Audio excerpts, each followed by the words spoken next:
ನಿಮ್ಮ ಹಳೆಯ ಚಿನ್ನದ ಒಡವೆನ ಅಧಿಕ ಬೆಲೆಗೆ ಮಾರಬೇಕೆ? ಆಟಿಕಾಗೆ ಕಾಲ್ ಮಾಡಿ 8880 ಅಟ್ಟಿಕಾ ಗೋಲ್ಡ್ ಕಂಪನಿ.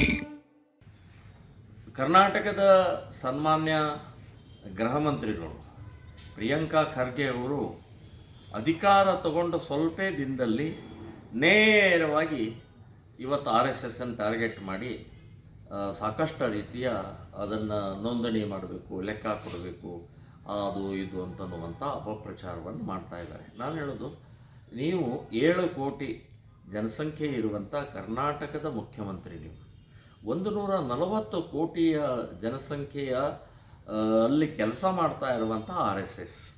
ಸೊ ನೀವೆಲ್ಲಿ ಅದಿಯಲ್ಲಿ 100 ವರ್ಷ ಆಯ್ತು. 100 ವರ್ಷದಿಂದ ನಿರಂತರವಾಗಿ ಕೆಲಸ ಮಾಡ್ತಾ ಬೆಳೀತಾ ಬಂದಂಥ ಸಂಘಟನೆಯಲ್ಲಿ ನೀವು ಈಗ ಆನೆ ಮುಂದೆ ನಿಂತುಕೊಂಡು ನೀವು ಮಾಡ್ತಾ ಇರುವಂಥ ಆನೆಗೆ ನೀವು ಹೀಗೆ ಮಾಡು ಹಾಗೆ ಮಾಡು ಅಂತ ಹೇಳುವಂಥ ಪ್ರಕ್ರಿಯೆ ಮಾಡಿದರೆ ಹೇಗಿದು? ಇದು ಶೋಭೆನೂ ತರೋಲ್ಲ ನಿಮಗೆ, ನಿಮ್ಮ ಅಧಿಕಾರದ ಇದಕ್ಕೆ ಧಕ್ಕೆ ಬರುವಂಥದ್ದು. ಕೇಂದ್ರ ಸರ್ಕಾರ ಕೇಳಬಹುದು, ಯಾಕಂದರೆ all India organisation, not only all India, ಅಂತಾರಾಷ್ಟ್ರೀಯ ಸಂಘಟನೆ ಇದು. 140 ದೇಶಗಳಲ್ಲಿ RSS ಕೆಲಸ ಮಾಡ್ತಾ ಇದೆ. ಸಾವಿರಾರು ಶಾಲೆಗಳನ್ನು, ಸಾವಿರಾರು ಅನಾಥಾಶ್ರಯಗಳನ್ನು, ಸಾವಿರಾರು ಗೋಶಾಲೆಗಳನ್ನು ಈ ರೀತಿ ನಿರಂತರವಾಗಿ ಸಮಾಜಮುಖಿಯಾಗಿ ಕೆಲಸ ಮಾಡ್ತಾ ಇರುವಂಥ RSSನ್ನೇ ನಿಮಗೆ ತೊಂದರೆ ಏನು ಮಾಡಿದೆ? ಹೌದು, ಅದು ರಿಜಿಸ್ಟರ್ ಆಗಿಲ್ಲ, ನೋಂದಾವಣಿ ಆಗಿಲ್ಲ, ಮಾಡುವುದೂ ಇಲ್ಲ, ಅದಕ್ಕೆ ತೊಂದರೆ ಏನು ನಿಮಗೆ? ಯಾವುದು ಇಲ್ಲೀಗಲ್ ಅಂದರೆ ಕಾನೂನು ಬಾಹಿರ ಏನಾದರೂ ಚಟುವಟಿಕೆ ಮಾಡ್ತಾ ಇದೆಯಾ? ದೇಶದ್ರೋಹಿ ಕೆಲಸ ಮಾಡ್ತಾ ಇದೆಯಾ? ಸಮಾಜ ಗಂಟಕ ಕೆಲಸ ಮಾಡ್ತಾ ಇದೆಯಾ? ಒಂದು ಏನಾದರೂ ಉದಾಹರಣೆ ತೋರಿಸಿ.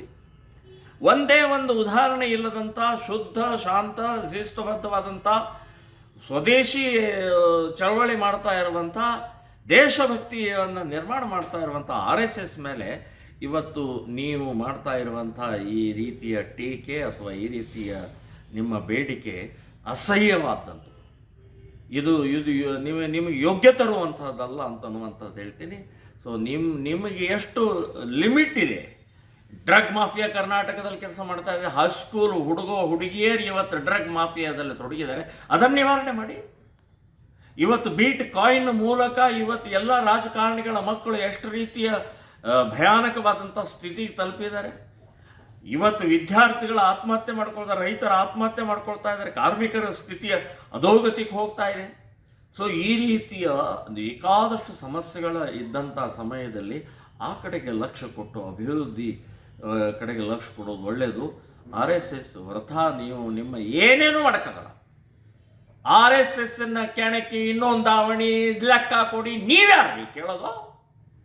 ಹೋರ್ಯೋ, ನೀವು ಗೃಹ ಮಂತ್ರಿ ಇರ್ಬೋದು, ಕರ್ನಾಟಕಕ್ಕಿದ್ದೀರಿ ನೀವು. ಸೊ ಆಲ್ ಇಂಡಿಯಾ ಸಂಘಟನೆಗೆ ನೀವ್ಯಾರು ಕೇಳೋದು? ಸೊ ಈ ರೀತಿಯ ಮಾನಸಿಕತೆ ನೀವು ಬದಲಾವಣೆ ಮಾಡಿಕೊಂಡು ಶಾಂತವಾಗಿ ಕೆಲಸ ಮಾಡುವಂಥ, ತಪ್ಪು ಮಾಡಿದರೆ ಶಿಕ್ಷೆ ಕೊಡಿ, ತಪ್ಪು ಮಾಡಿದರೆ ಕೋರ್ಟಿಗೆ ಹಾಕಿ, ತಪ್ಪು ಮಾಡಿದರೆ ಪೊಲೀಸ್ ಸ್ಟೇಷನ್ಗೆ ನೀವು ಅರ್ಜಿ ಕೊಡಿ. ಸೊ ತಪ್ಪೇ ಮಾಡಿಲ್ಲ, ಸುಮ್ಮನೆ ಕೆದಕೋದು, ಸುಮ್ಮನೆ ಇದು ಮಾಡುವಂಥ ಶೋಭಾ ತರೆಯುವಂಥದ್ದಲ್ಲ ಅಂತನ್ನುವಂಥದ್ದು.